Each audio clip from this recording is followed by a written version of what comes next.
who crossed the sea, vayambuki. Ndozore vaHebrew. Zvakangofananawo nesu. Tinodanana mazita akasiyana siyana tichiti awa anonzi mazezuru. Zezuru zvinoreva vanogara kuZulu, nokuti Zimbabwe yakaita seplateau. Saka mazezuru vagere kwakakwirira kweplateau, saka vachinzi zezuru, kureva vari kuZulu kwakakwirira.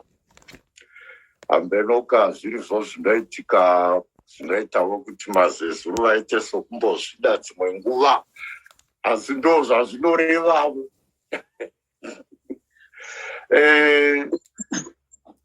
Kozoti vakaranga, tikaranga zvinoreva kwakati berere, nokuti ndodivi ravagerevo. Kozoti tose tainzi vashona. Shona izita ratakapuwa naMandebele naMuzilikazi, achireva vanogara kumabvazuva. Zvakamira zvakadero. VaHebheru zvinoreva vayambuki. Ndo zvinoreva vaHebheru, vanhu vakayambuka. Ko vaJudha zvinorevei? Vayambuka vakapinda muKenani, nyika yainzi Kenani. Saka nyika iyoyo yainzi Kenani ivo vakaitumidza zita rokuti Judha, vachitora mumwe mwana waJakobho wainzi Judha. Saka nzvimbo yeKenani yakanzi Judha. Ndo pakabva shoko rokuti Jews, kureva descendants of Judah, vanhu vechizvarwa chaJudha. Saka kuti Hebrew vanhu vakayambuka, kuti Jews zoreva nzvimbo yavagere vechizvarwa chenyika yaJudha, ndozoreva Jew. Kozoti Israel, toda kuti bate papa. Israel zorevei?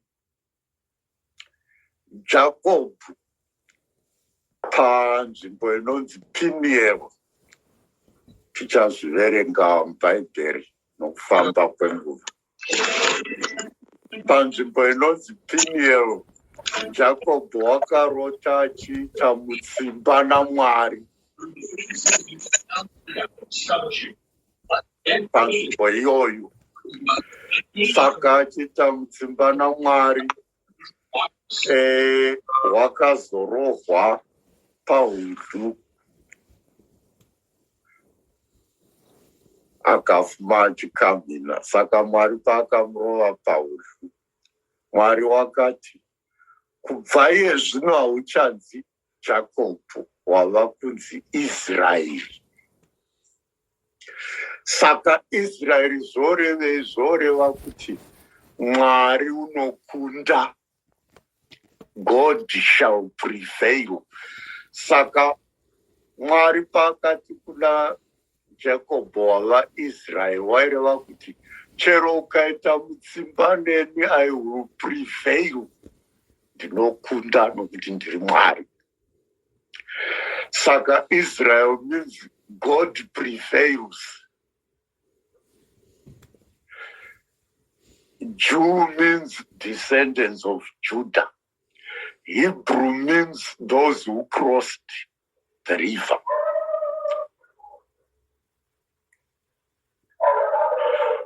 Zvino ndochivhunza vaya vanoti Bhaibheri tinotungamirirwa naMweya Mutsvene. Mweya Mutsvene wakakuudza here kuti Hebrew zoreva kuti those who crossed the river, vamuchiziva here kuti Jews oreva descendants of Judah. Vamuchiziva here kuti Israel zoreva kuti God prevails. Those oreva Israel. Ndiri kureva kuti mweya mutsvene unotitungamirira, asi kuchititungamirira kudero tinotungamirirwavo nekirike kuti tiwane ruzivo rwatinoziva. Mweya mutsvene unotitungamirira asi nomusangano wokuti tizive zvinhu zvakadai. Saka izvi ndazvitaurirei nesuwo. We are the new Hebrews. We have crossed from sin to light because of Christ. Takayambuka kubva kurutadzo tichienda kuchiedza, upenyu. Saka tiri vayambuki that way. Kozoti we are also new Jews, nokuti tine nyika itsva, nyika yedenga. We are descendants of the new Israel, the nyika itsva, kingdom of God. Sakazve, we are the Israel because God has prevailed over sin through Jesus. That's why we are the new Israel, because God has prevailed over sin through Jesus. Saka, we are the new Hebrews, the new Jews, the new Israel. Nokuda kwa Kristo. Dangoti tibate papa tinonzwa mashoko ewawawa. We must know what they mean when we say the Hebrews. What do we mean? Kana tozoti the Jews. What do we mean? It's in relationship to the land. When we say Israel, it's in relationship to God's power. God prevails. So they are Hebrews because they were helped to cross the river.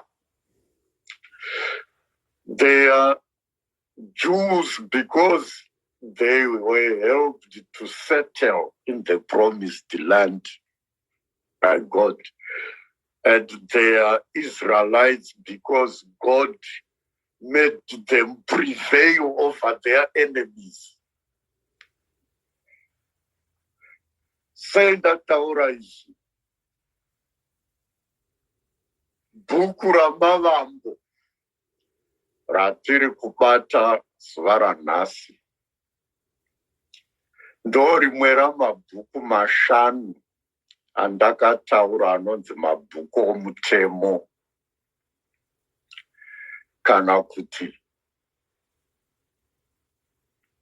Torah pachihebru kureva mutemo. Saka mabhuku mashanu anoti mavambo ndo rimwe racho, kubuda ndo rimwe racho, kuverengwa ndo rimwe racho, mupiro ndo rimwe racho, kozoti mutemo ndo rimwe racho. Mabhuku avo ari mashanu anonzi mabhuku aMozisi. Ndo zvatofarira kuziva. Nemhaka yeye achinzi mabhuku aMozisi, nokuti Mozisi neboka rake ndivo vakamaumba mabhuku awa, vachitora zvinhu kubva kunhoroondo dzatichataura nezvadzo. Akaumbwa naMozisi mabhuku awa. So we can say Moses is the author of the first 5 books. Nyangwe Yeso waigara achiti the law of Moses, achireva first 5 books.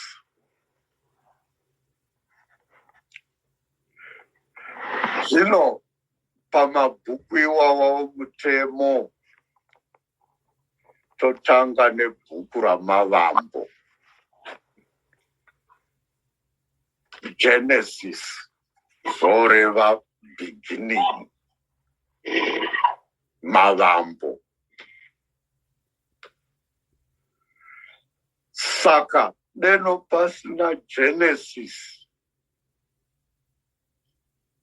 taide tisingazivi our beginning,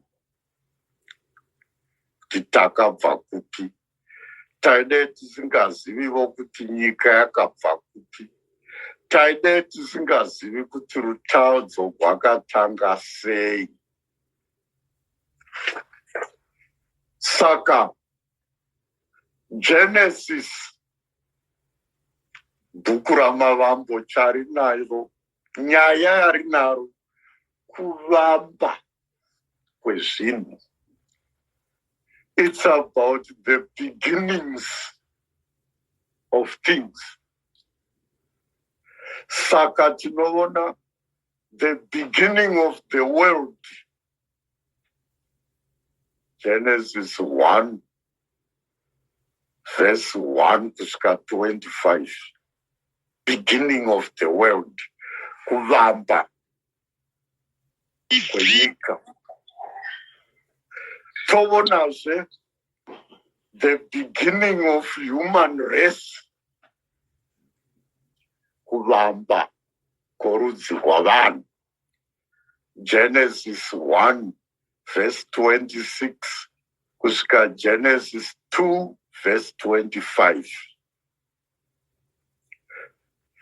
Toonazve the beginning of sin in the world, kuvamba kworutadzo, Genesis 3 verse 1 kusvika 7.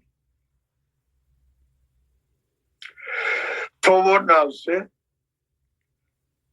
the beginning of the promise of redemption, kuvimbiswa, kununurwa, Genesis 3 verse 8 kusvika 24.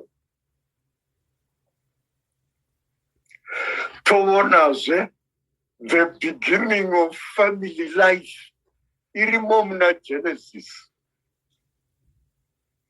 Genesis 4 verse 1 kusvika 15. Kwete izvozvo zvoga, tinoonazve the beginning of civilization. Totaura nezvecivilization zvebudiriro. Beginning of civilization iri muna Genesis. Genesis 4 verse 16 kusvika Genesis 9 verse 29. Beginning of civilization. Toonazve the beginning of nations of the world, kuvamba kwenyika dzapasi, Genesis 10 verse 11. Toonazve the beginning of the Hebrew people, Genesis 12 up to Genesis 50. The beginning of Hebrew people. Ndatsanangura kuti Hebrew zvorevei. Saka Genesis always about beginnings. Saka ndataura kudai, matoona kuti Genesis is about the beginning of everything that exists. Ndonyaya iri muna Genesis. Zvino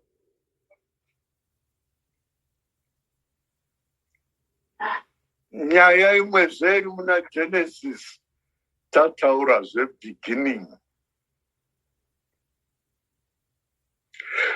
Muna Genesis munobuda mapromise kana kuti vimbiso dzaMwari nhatu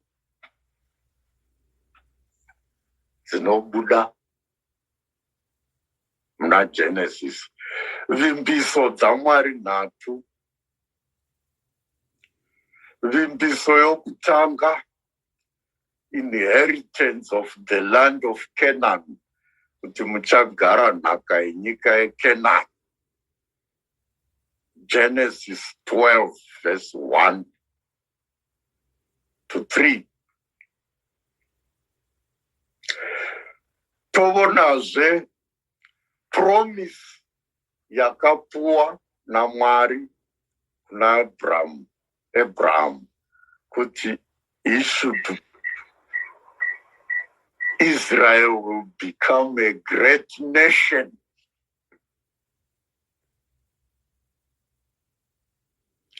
That was a promise.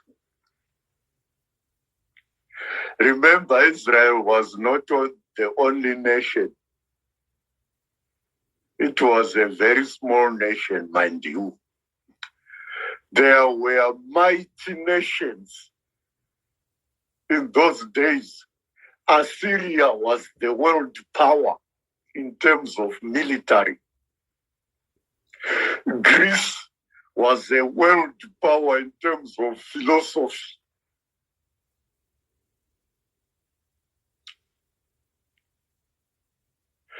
Rome was a world power in terms of culture and civilization. But Israel was nothing. But Noyakanzi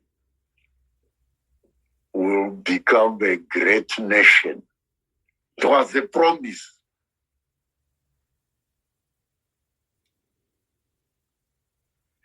Promise yechitatu. Through Israel, all nations will be blessed. Those three great promises, ziri muna Genesis. Inheritance of the land, promise to become a great nation, promise to be a means of blessing to others. Ma promise matatu atowana muna Genesis. Tinoona mapromise iwawo achingodzoka akatangira muna Genesis. Ndo mapromise matatu. Beginnings 8 ari muna Genesis. Mapromise 3 ari muna Genesis. Kozoti mazita makuru ari muna Genesis ndapi? Muna mazita makuru 7.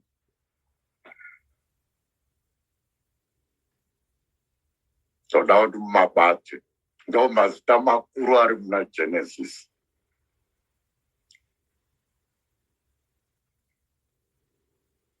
Zita rimwe guru ririmo ndera Abel.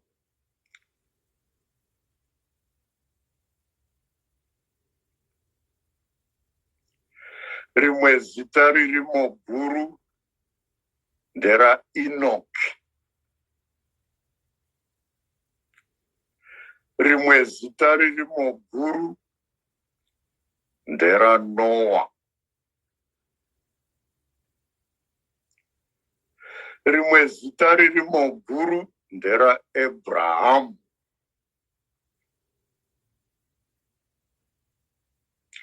Rimwe zita ririmo guru ndera Isaac. Rimwe zita ririmo guru ndera Jacob.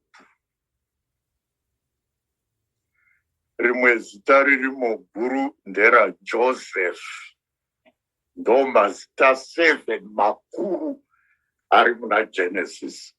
Saka mazita wanenge achiti kudii zvezvichinzi bow with Abel. No message. We must bow with Abel. Abel wanga akazvirereka. Bow with Abel at the cross of the slain lamb.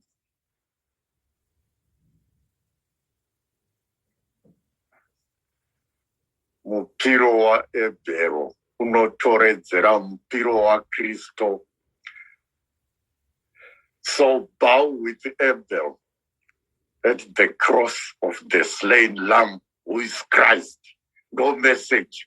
Kana wangobata Abel, unoziva kuti you must have the humility of the cross. Abel suffered, Christ suffered. No message. Ko Enoch message ndeo to walk with God. Catch step with Enoch and walk with God. Akafambidzana na Enoch, wafamba na Mwari.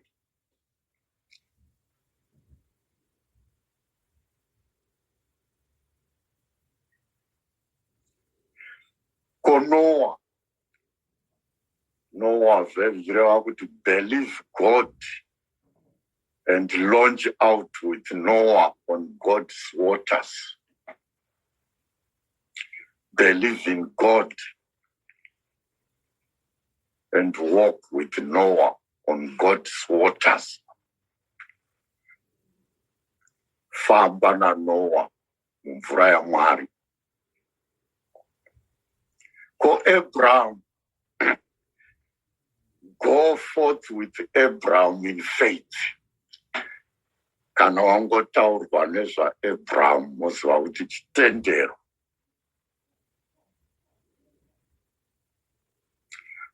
Ko Isaac unozikamwa nei?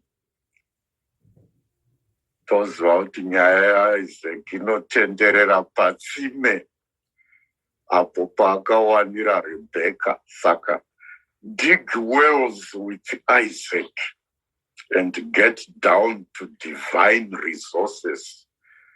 Ukachera tsime na Isaac uchawana ufumi hwamwari.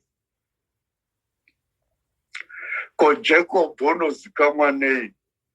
Climb ladders with Jacob and see God. Jacob wakarota ladder.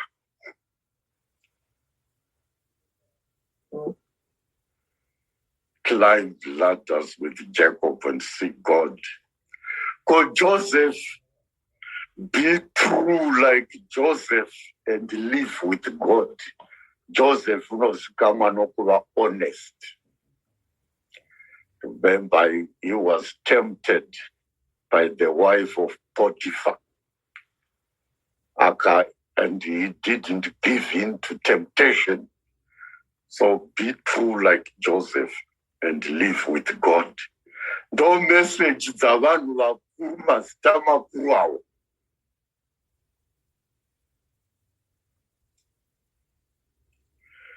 Ko Genesis inodavira mibvunzo ipi?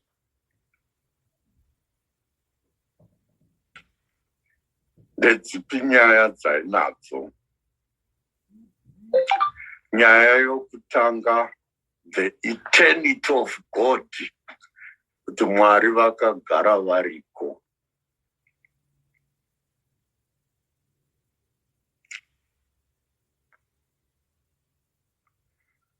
Nyaya yechipiri, where did we come from? Takabvepi. Nyaya yechitatu, where did sin come from? Rutadzo rwakabvepi. Nyaya yechina. How can sinful people get back to God? No panouya Abel's sacrifice. How can sinful people get back to God? No nyaya yechina. Nyaya yechishanu. How can we please God? Nivunzwe anza iripana Abraham's faith.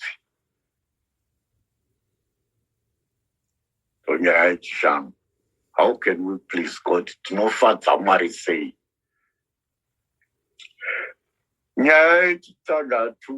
How can we have power with God and people? Jacob. We have power with God when we surrender to Him. Remember, He was given the name Israel. God prevails. So when you surrender, you have power. Genesis. You don't have power by conquering, but by surrendering.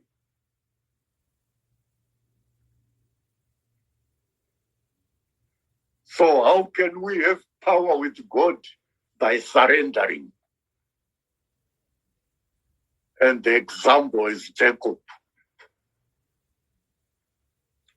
Saka ndo mibvunzo inozama kudavirwa iyi namavambo. The nature of what is the nature of God? God is eternal. Where did we come from? We came from God. Where did the sin come from? From humanity's disobedience. So how can sinful people get back to God through sacrifice?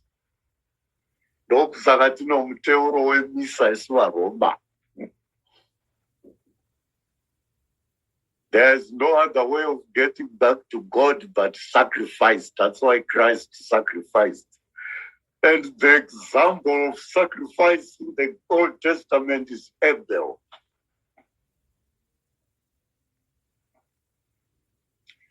How can we please God? Through faith. There's no other way but through faith. The example is Abraham.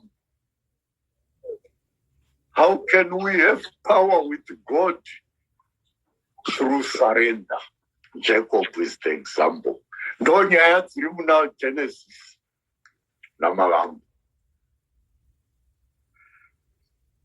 Saka kana tichiverenga nyaya idzi ngadzive musoro medu. Ndo nyaya dziri kuburitswa naGenesis.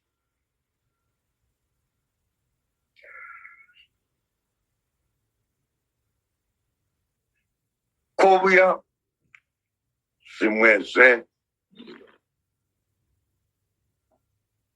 takataura zuro tikati Jesus is the center of the Bible. Ndokusaka magospel ari central. The whole story of the Bible is salvation in Christ. Jesus is the center of the Bible.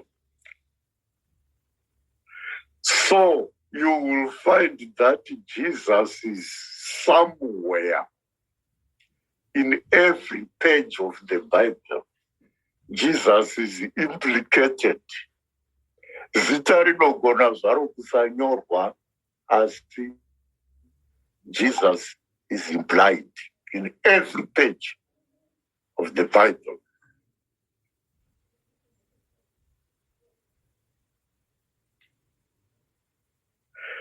So, in Genesis, we see him in type.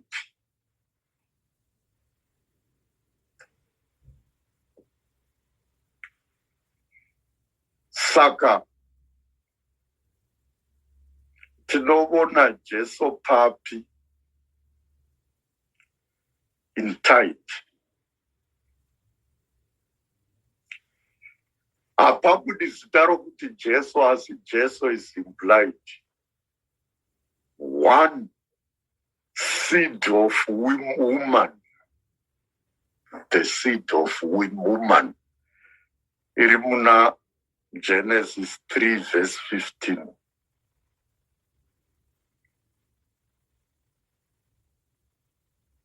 The seed of a woman. What is that seed? It's Jesus. Woman is Mary.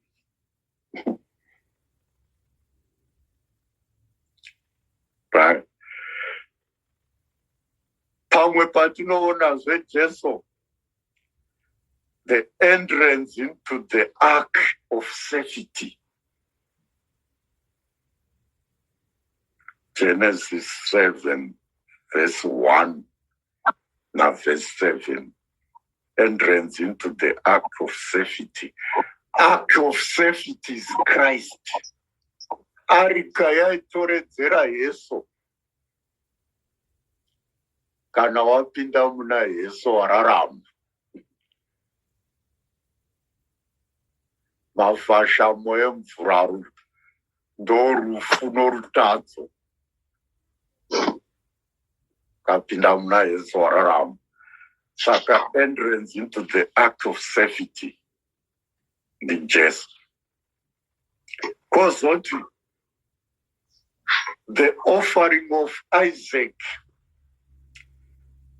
rungano rwa Abraham achida kupira Isaac, kwaitoredzera kupirwa kuchazoita Yesu pachipiyaniso. Rungano rwa Abraham. Genesis 22 verse 1 to 24. The Jesus uri kuimply. Because what Jacob's ladder, Genesis 28 verse 12. The Jesus uri kuimply is the ladder. That's why Jesus said, I am the way, the truth, and the life. Jacob's ladder yaitoredzera Yesu.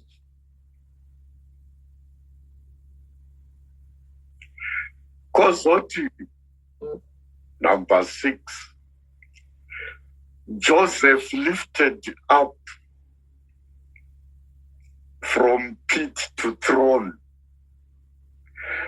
And it Joseph wakakandwa mugomba namadzikoma ake vachida kuti afe. Asi kukandwa kwakaitwa mugomba ndokwakazoita kuti ave nechigaro chapamusoro muumambo hwaPotifa kuEgypt. So it's from pit to throne. Zvaitoredzera Yesu from cross, which is a pit, to throne, heaven.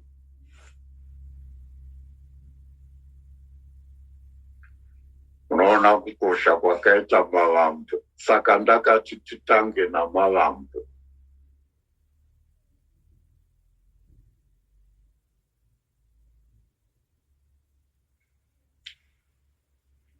Apa ndachingoda kukupai general overview of Genesis. General overview. Saka overview yokupedzisira yandoda kukupai. Genesis ina mashoko matatu. Amofanira kungoyeuka 3 words. 1, generation. Yeuka shoko iroro. Generation. In the beginning, God. No generation. In the beginning, God. Generation.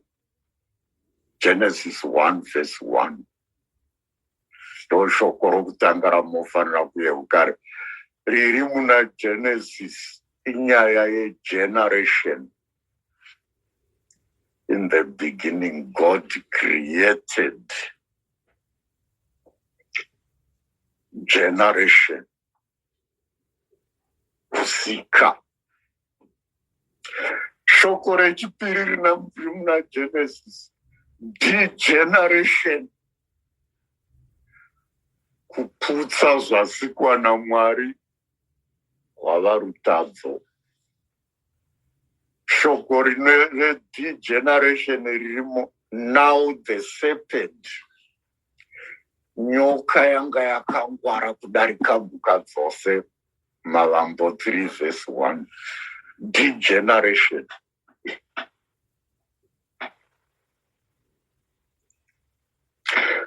Shoko rechitatu. Regeneration. Now the Lord. Kubva parungano rwaAbrahama kuyava regeneration. Mwari wava kusika vanhu panyuwani. Now the Lord. Genesis 12 verse 1. Saka pana mashoko matatu. Generation, degeneration, then regeneration. Ndo mabasa mashoko matatu ari muna Malambo ndo nyaya nhatu. Generation, God created. Degeneration, humans destroyed this creation. Regeneration, God created anew. Generation, degeneration, and regeneration. No Genesis. Ndo nyaya dzirimo. Kana mukanzi summarize Genesis. Namawedzi matatu mongoti generation, degeneration, regeneration. Kuvaka, kuputsa, nokuvakurudza. Ndo nyaya dzirimo. Kuvaka, kuputsa, nokuvakurudza. Ndo nyaya dziri muna Malambo.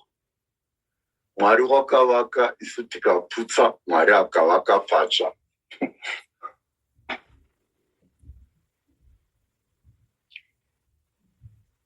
Ndo nyaya dzirimo.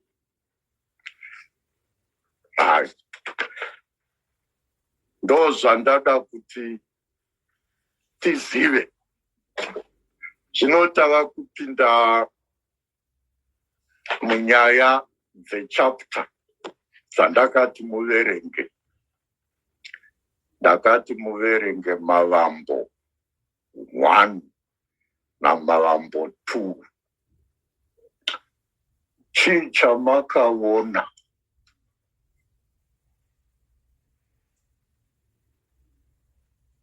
Chii chamakaona? Makaona zvinhu 1.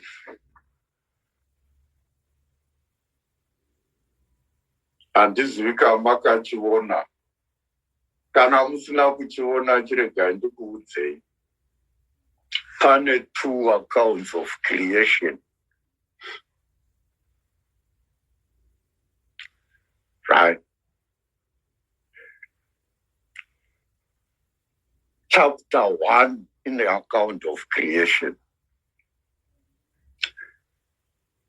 Chapter 2 in the account of creation. Account idzi dzakasiyana.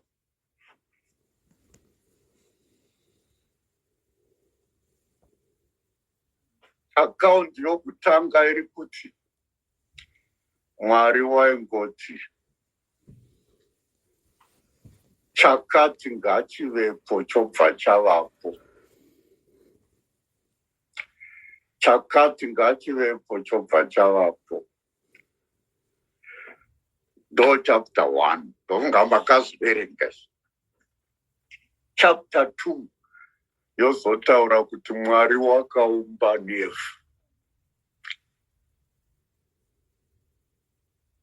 I2 accounts. Imwe Mwari waingotaura shoko chinhu choitika. Imwe Mwari uri kuita saartist. Matradition maviri awo. Inhoroondo mbiri dzakasiyana. Ndichazotsanangura kuti nhoroondo idzi dzorevei. nhoroondo yokutanga chapter 1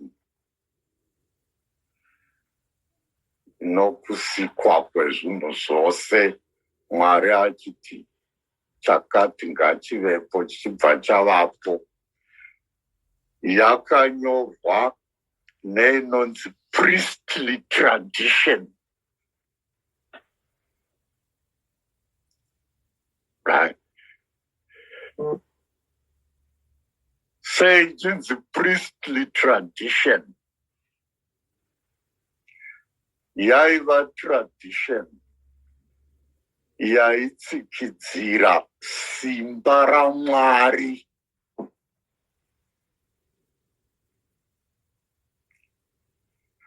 kuti Mwari une simba. Ndokusaka Mwari aisika chinhu achingoti chakati choitika. Sei tradition iyi yaitsikidzira simba raMwari? You might want to know.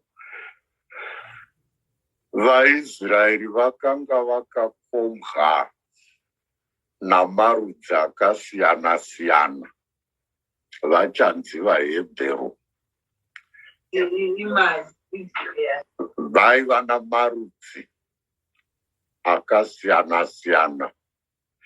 Saka rumwe norumwe rudzi rwaiva norungano rwokuti nyika yakasikwa sei, munhu wakasikwa sei.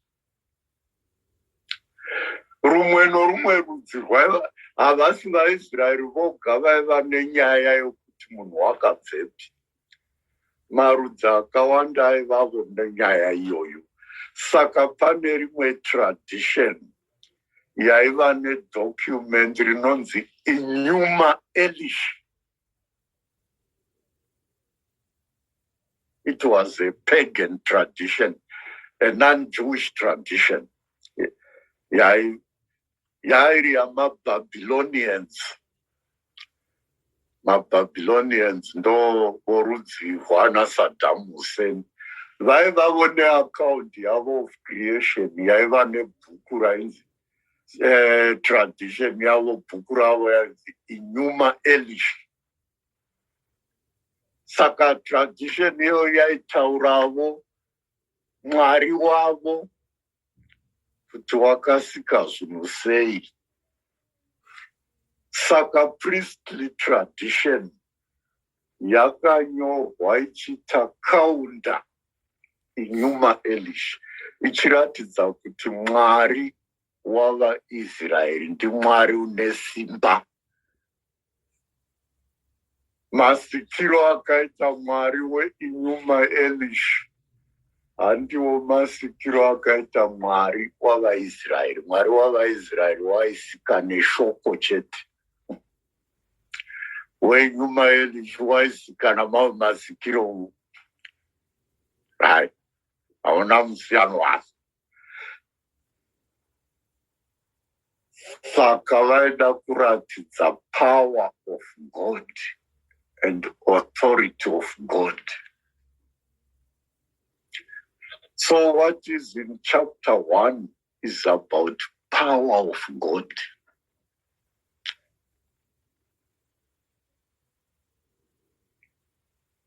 Ndochokutanga chiripo. Kuti he could effect things by mere word. He is powerful. God is powerful. Ndoyava.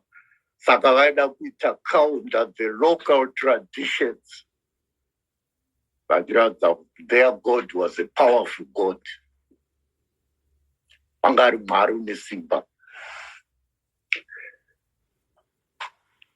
Kozotizve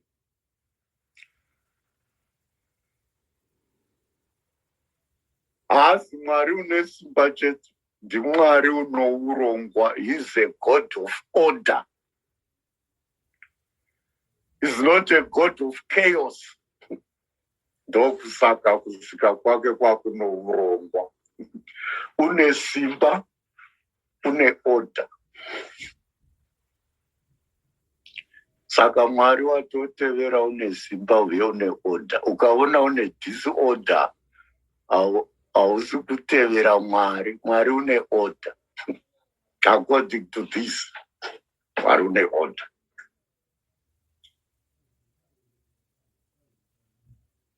Not only that, God is the giver of life. He is powerful, he is order, he gives life. So the theme of chapter 1 is about life. God gives life.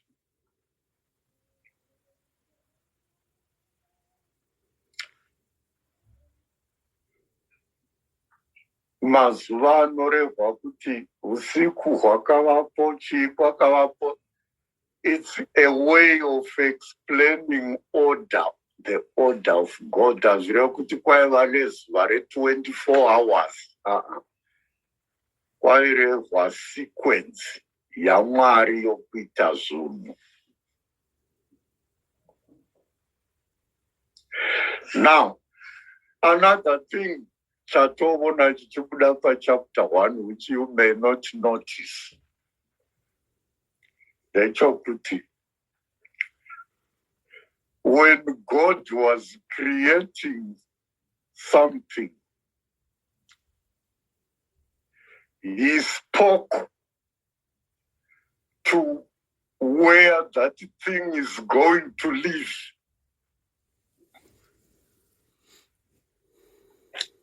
Imbonya munyatse kuverenga. Mukazoverenga yo chapter 1. When God was creating something, the first thing he spoke to where that thing was going to live. Tunhu chaisika waitanga ataura nokwachinozogara.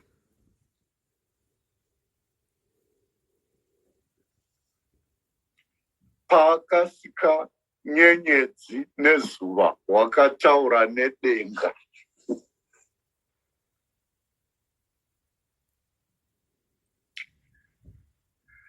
Let there be stars in the vault of heaven. Waitaura pachazogara nyenyedzi. Paakasika hove, waitaura nemvura. Muzviverenge. Nokuti hove inogara mvura. Paaitaura paaisika mhuka, waitaura nenyika. Let the land produce animals.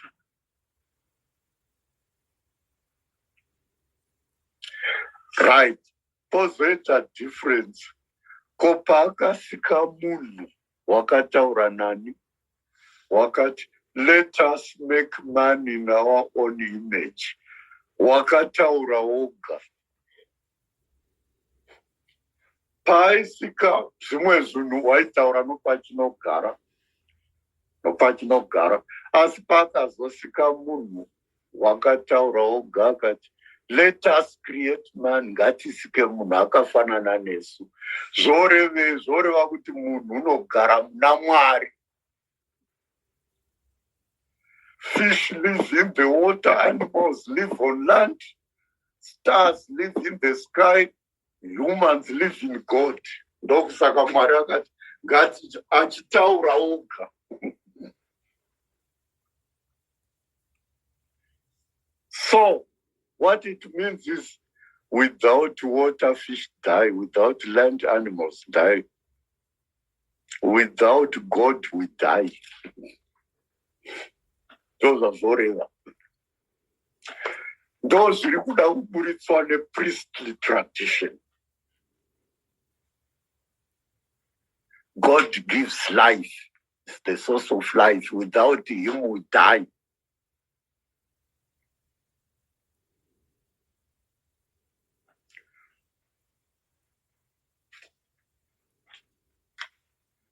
ndo chapter 1 zvanoda kuti bati. Ko chapter 2 yotaura kuti Mwari wakaumba munhu nevhu. Chapter 2 yakanyorwa nenonzi Yahwist tradition. Priestly tradition was emphasizing God's power. Yahwist tradition ndo inoshandisa shoko rokuti Yahweh kureva God. Yahweh means I am there. Ndozoreva Yahweh. Ndiripo.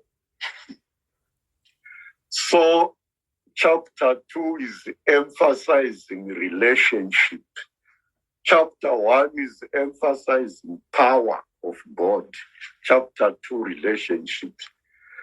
God relates. Chapter 1, God has power. Saka chapter 2 inotaura nezvei love. Mwari wakaumba munhu nevhu akamufemera yava relationships. Akaumba munhurume akati munhu angagone kugara ari oga regai ndimusikire mubatsiri.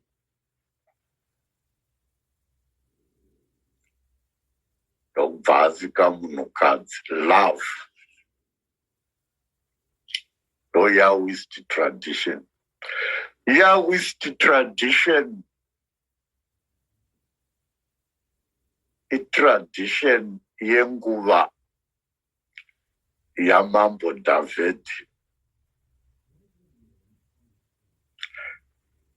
Saka mungashamisika zvinyorwa izvi zvakanyorwa nguva yaMambo David ma900 BC. Zviri muMavambo 2. Nemhaka yei nokuti nguva iyi kwaida kutsikidzirwa nyaya yokuti Mwari uri pedo nesu. Vanhu vasisina pfungwa yokuti Mwari uri pedo navanhu, saka kwaida kutsikidzirwa kuti Mwari uri pedo nesu. Ndokusaka kuchibuda zvichinzi Mwari waifamba mumunda weEdheni kuita seanofamba netsoka. Zvira kuda kutsikidzira kuva pedo nesu kuna Mwari. Saka nyaya iri mushoko chidzidzo chechipiri ndeye love. The love of God. That love which should be passed on.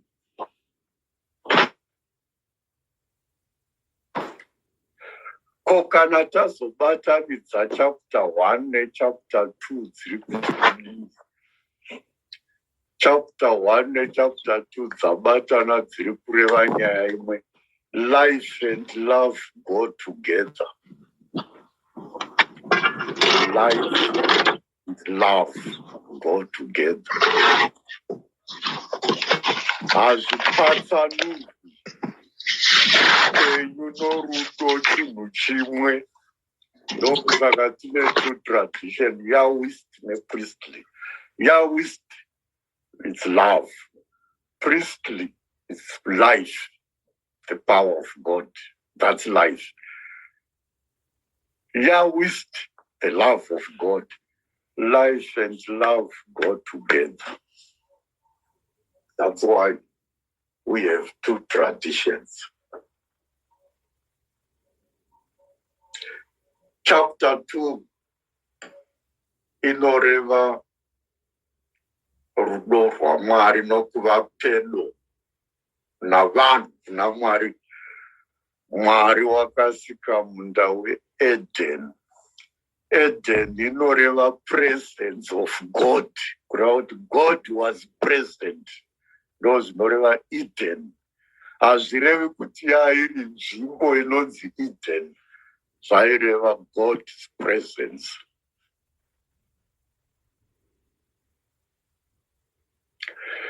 Kozoti mazita okuti Adam and Eve. Mazita ari symbolic. Anoreva first parent, Adam. Adam inoreva kubva muvhu. Dama inoreva soil. Kuti munhu wakabva muvhu. Saka first parent is Adam.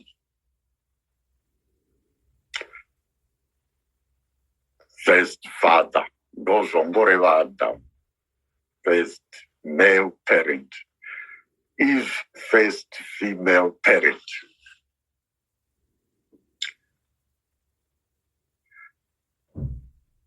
It could have been more than one person to go to first parents. Or Adam, Eve. The source of humanity. The other, vabereki vedu vokutanga, they lived in God's presence. Like Namari, relationship. Power, relationship. God is power that he relates.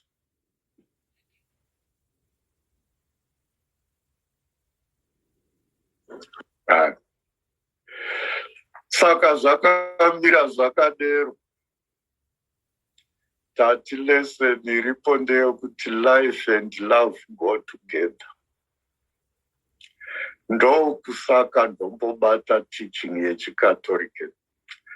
Chikatolike chinodzidziso inokuremerai mose yandoda kutaura. Dzidziso yokuronga mhuri. Katolike inoti munoronga mhuri. Kuronga mhuri chinhu chinodikamwa. Nyangwe Mwari akatibereka naye muwande haana kutibereka naye zvokuti mukoni wekuzochengeta vana vamunavo nokuti kusachengeta vana ivavo rutadzo.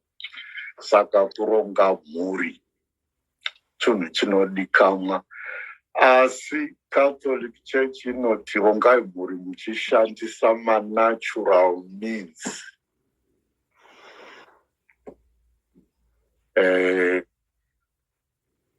Zvinoda nguva kuti titsanangure izvozvo, asi mukazowana imwe nguva yamunotsanangurirwa zvidzidziso izvi. Say Catholic Church iri against the artificial means of contraception. So kumwa mapiritsi nokuita zvipini. Because you are now, when you do that, you are now separating life and love. Things that should go together, you are now separating them.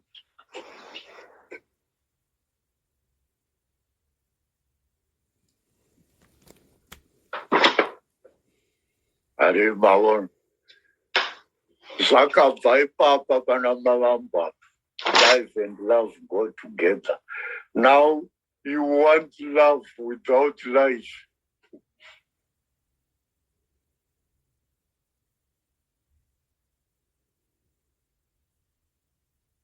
Saka ndopane nyaya ndangoti ndibate zvangu ipapo.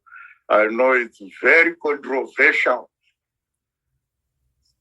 Saka ndangoti ndibate chimwe chetsananguro idzodzi. Saka nyaya iri pachapter 1 ne2. Chapter 1, God is powerful and humanity is the crown of creation. Has been given life. But God is loving, is present to his people. Ndonyaya iri muna chapter 2.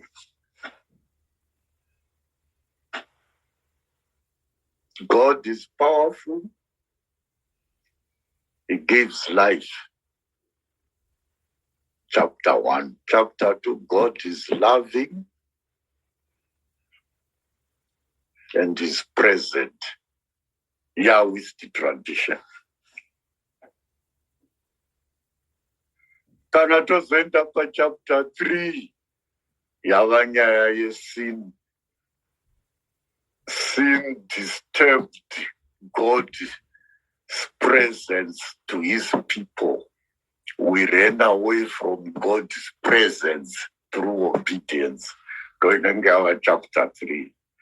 That in the party papu. Nasi and the kurebesa. Nokuti zronda kakupani chai. No kurebesa. Ndamira ipapa. Ne chidzidzo chanasi.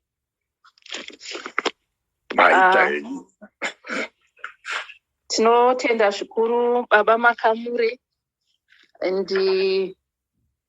senguva dzese ndinongoti vakomana kusaziva kufa. Isu taitoona nyoka ichitonzi ukaiona urove musoro nokuti ndiye Satani. Saka tisingazive kuti aiwa zvine mahidden meaning. Ndanchikumbira kuti panguva ino nemaminitsi asara, kune vari kuda kubvunza mubvunzo kuna baba nezvavataura, please raise your hand. Tipana nemukana, tibvunze zvatisina kunzwisisa. Tiri kupedza na 9:30.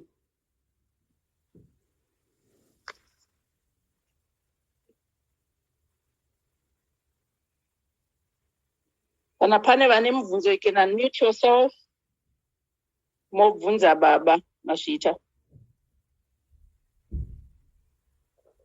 I'm sorry baba, ini wangu mvunzo uri very straightforward. Unongoda kuchiperengo chete spelling. Pamatitaurira nezve enyuma ilishi ndambozama kunyora nechishona asi hazvina kubuda zvakanaka. Alright, kune gwaro rinonzi enyuma elishi ramaBabylonians raitaura nezve creation. Ndi E-N-U-M-A, inyuma. E-N-U-M-A.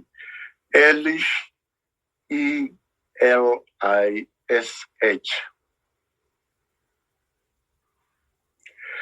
Kana tozoenda kumafloods muchaona zverimwe gwaro raitaura nezvamafloods rinonzi Gilgamesh epic. Muchadzidza zvakawanda. Right. Any addition, subtraction, or whatever you are feeling in your heart, just unmute yourself. Baba vari pano. Atingafene nyota makumbari mumvura. Mashita. I'm sorry baba. Ndandikuda kungovhunzawo panyaya ndiri murodi. Sorry henyu pamwe handinganzwisisi. Ndandikuda kubvunza panyaya mazita 7 amataura. yaJacob. Kuti aive ladha. Achikoda kuti mungondibatsirawo ipapo. Uyezve at the same time Jacob uyu ndiye anozonzi muBhaibheri ndiye Israeri. Sei akanzi ndiye Israeri. Asvita. All right. So Jacob wakavata. Handiti munoziva Jacob wanga aba utambwe hwaEsau. Akatiza achida kurawa naEsau.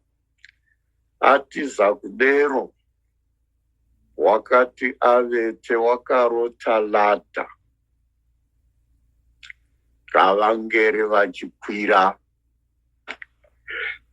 Ladha iroro ndoratinoti Bhaibheri peji yoga yoga inotoredzera New Testament kuna Kristo. Saka ladha rakarotiwa naJacob raitoredzera Kristo ndiye ladha rokuinda kudenga. Kureva kuti ndiye nzira yokuinda kudenga. Ndozvandiri kureva. Jacob wakazvirota yanga iri preparation yesalvation of humankind. Kuti kuchazo ladha rawarota iri richazozadzikiswa neladha romwanakomana waMwari Yesu. Kozoti Jacobhu paakaita mutsimba naMwari paya achirota paPeniel, wakanzi naMwari, hauchanzi Jacobhu wavaIsrael. Israel zvinoreva kuti God prevails, kureva kuti Mwari ndiye unokunda.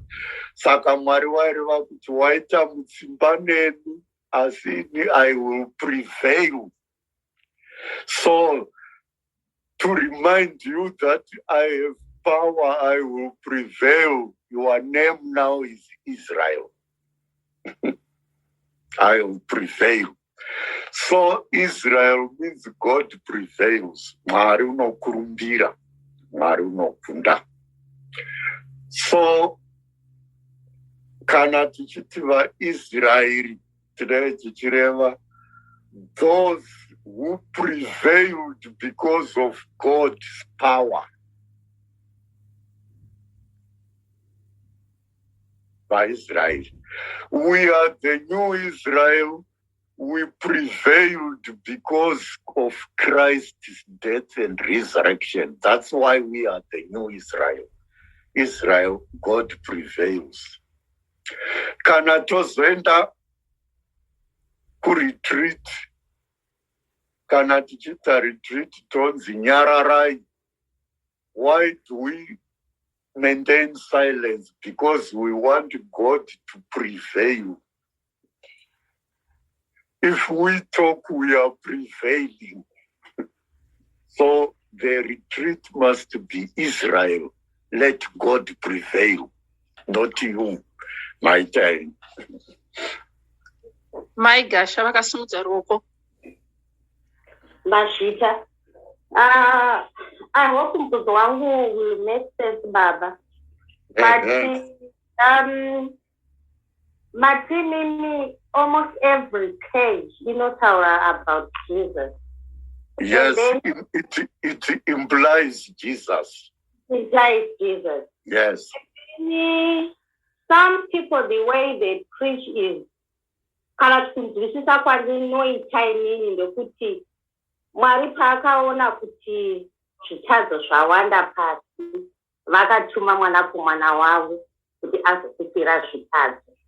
So God knows then, like all this, when this was happening in the Old Testament, kuti vanhu tichazotadza sekuti vachazotumira mwanakomana wavo. I don't know if my question makes sense. That's true. God knew, but foreknowledge doesn't mean determination. God didn't determine sin, he foresaw it.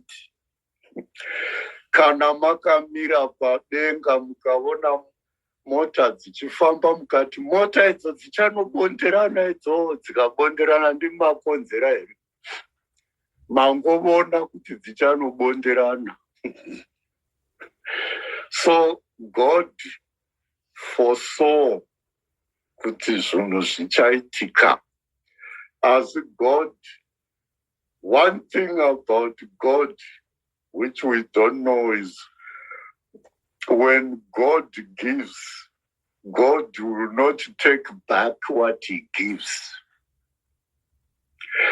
God gave Lucifer a lot of power. He didn't take it away because Lucifer became the devil. He didn't take it away. That's why the devil is too powerful, right? That's how God works. Don't ask me why does he do that. I can't answer that. But God gives, he doesn't withdraw. So when God gave life, even though he knew that there was going to be sin in the world, it didn't stop him from creating people. Because God is love. It didn't stop him from creating. And the love of God is portrayed in Even in Jesus knew Judas was going to betray him, but he still washed the feet of Judas. Neno mai mighty, God is not like that, right? Aitani baba. Ndisikuziva ndi baba tsuro here kana kuti ndi mai tsuro vakasumudza ruoko.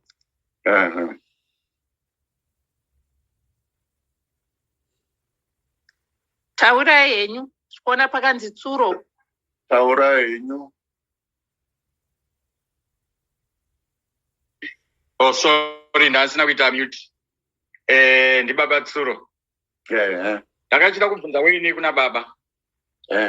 Pane sentence inondinetsa pacreation. Mwari vanoti, muri kundinzwa? Taurai. Alright. Mwari vanoti, let us create man in our own image. This us inonyanya kundinetsa. I thought zvavaigona kuti let me create. Asi vari kumira maangels. Andinatonzwiswa ipapo baba. Thank you. Us ndo inoimplaya Trinity. Trinity was only revealed in the New Testament. In the Old Testament, the Trinity was there, but somehow hidden. Saka asi inoreva Trinity yatinodzidza kuti Mwari mumwe chete ndi Baba noMwanakomana Mweya Mutsvene, kureva kuti Mwari waingova akadero kubva pokutanga, haada kuzova Trinity later. Saka it's an implication of that. Ndokusaka zvakanzi Mweya waMwari waivhamira pamusoro pemvura. Right. Ndo imwezve nyaya yatinonzwa iyoyo futi. Saka inochiita light Trinity. Asi hairevi kuti vana Mwari vakawanda. Aiwa. Mwari wakangogara ari mumwe chete. Asi kuva mumwe isu tinotora kuti one person is one nature. Asi tatora izvozvo toda kuti zveMwari aite sezvatakaita kuti one person one nature. Zvino Mwari, unfortunately, three persons one nature. Ndo zvakamira. Aiwa ndinzwisa baba. Ini ndandichifungira ma-angels ndo vanaivoti pamwe ndo vanga vachipinda mukatimo. Ma-angels, basa rama-angels vatumwa. They are not part of creation. They are messengers. Okay. Thank you, Baba. All right. Mafitaini. Pane vamwe vane mubvunzo here? Kana comment? Inori pana Isaac apo baba, ndina kunyatsopabata. Pamati dig wells with Isaac and Yes. get down with resources. Handina kunyatsohwifisa kuti Isaac wakasangana naRabheka patsime. Nanditi.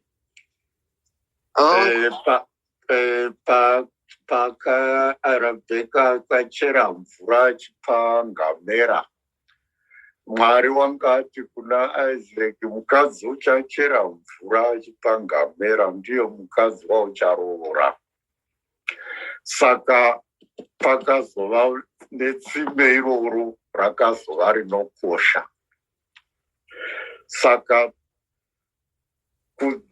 iyo isymbolism yokuti dig well with Isaac, kureva kuti ukadzikisa ukama hwako naMwari, sokudzika kwakaita tsime rakacherwa mvura yakararamisa ngamera dzaIsaac unowana upenyu.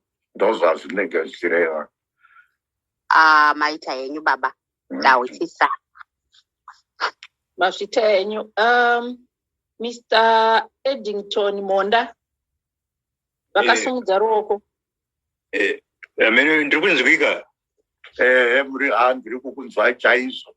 Baba, inini ndine mubvunzo kuti panyaya yeunzi he created he and she in his own image. Asi tikacherechedza semazita mataura those 7 major names. Kana vaprofita zvinyorwa muOld Testament kana muNew Testament, we really hear re-mention of vanhukadzi vakaita mukurumbira nguva idzodzo. Konzero chii chave chii? Ndinofunga patakati taure nezvebackground yeBhaibheri, pane chimwe chandakatsikidzira chokuti vanyori ava ndo panobuda pachena. Vanyori ava vaifemerwa naMwari, asi hazvina kutora mahuman limitations aive navanhu namatraditions avaive nawo. Matraditions aivako mutsika dzechiJudha anga ari okuti munhurume wakakosha kudarika munhukadzi, kana kuti munhurume unomukurumbira kana kuti simba kudarika munhukadzi. Saka vanhukadzi vaitarisirwa pasi for a long time, kusvika even in the time of Jesus. Saka vopanonyorwa zvakadai apa hapanyanyi kutsikidzirwa vanhukadzi, nokuti tsika yaingova iyoyo kutarisira vanhukadzi pasi, zvinova zvakazosandurwa namambo Yesu Kristu. Ndokusaka mambo Yesu Kristu vakadzi ndo vakazozadzikisa chitenderano chakare, kurava chisina kuzara, changa chine zvinongo zvakawanda. Zvimwe zvatoona Yesu achizopikisanavo nazvo, asi vaizviita nguva idzodzo vasingavoni kuipa kwazvo, zvakangofananawo nesu. Pane nguva yataimbouraya mapasha tisingavoni kuipa kwazvo. Kanavo mutsika dzavaIsraeri, pane nguva yavaimboita machild sacrifice. Mukatarisa gomba riya rinonzi Gehena, ranga riri Valley of Hermon, riri pakati peJerusarema nenhingangire nanhasi riripo. Ndo maiitwa machild sacrifice. Mukaverenga munana Kings munotoona vana mambo Hezekiya vachidini zvakadero dero. Ndo zvimwe zvinhu zvaiitikavo zvairatidza kuti vanhu vanotera mukufamba kwavo nokutevera Mwari. Ndo uteravo hwatinoona hwaitsikirira vanhukadzi panguva idzodzo, huchizogadziriswa nokufamba kwenguva, asi zvaitora nguva kuti zvigadziriswe. Ndokusaka nyangwe muchitenderano chitsva maidzwa zvichinzi mambo Yesu vakawanziridza zvingwa kukadya zviuru 5 tisingaverengi vakadzi navana, kureva kuti vava vasingatoverengwi musensasi. Kana mutembere maiva neyainzi Court of Women, ndo yaiva yokumucheto. Saka Yesu paakamuka paakafa, madziro aipatsanura vanhu akadonha, kureva kuti zvaipatsanura vanhu ngazvichipera nokufa kwaYesu. ndo zvandingangotsanangura ndichita. Azviita henyu baba. Bvunzo wedu wekupedzesera Joani Tafuma. Vara mibvunzo yedu. Ndokumbira kuvhunza baba Makamure kuti kana vatanga vatiti muna Genesis, God does not take back what he gives. Kana tava mberi kuNew Testament takutaura the parable yematarenda kuti if you don't use it, it will be taken away. Zvakutaurwa naJesu pachake. How are we going to link that knowledge? It was a parable. A parable means an earthly story with a heavenly meaning. If you don't use your gift, God will punish you. Saka taking away his punishment, it's not withdrawing. It's punishment. Saka, God, what he gives doesn't take away, but it's subject to misuse. It will still be there. For example, ndikaita chipo chokuparidza ndogona uchisevenzesa zvisiri izvo choita chamakuhwa. Hazvireva kuti God has taken away chipo chokuparidza. I have misused it. Ndo zviri ipapo pamaparable ipapo. Pane pamataro baba muchitaura muchiti pamabvunzwa navatsuru nezvemaangels. Was it a slip of the tongue pamati? They are not part of creation. I thought they were not part of God, but were they not part of creation? They are not part of creation because they didn't participate in creation. They were created. Angels were created like us. Okay. Yeah, those are true. They were created like us. Okay, Master Zenu.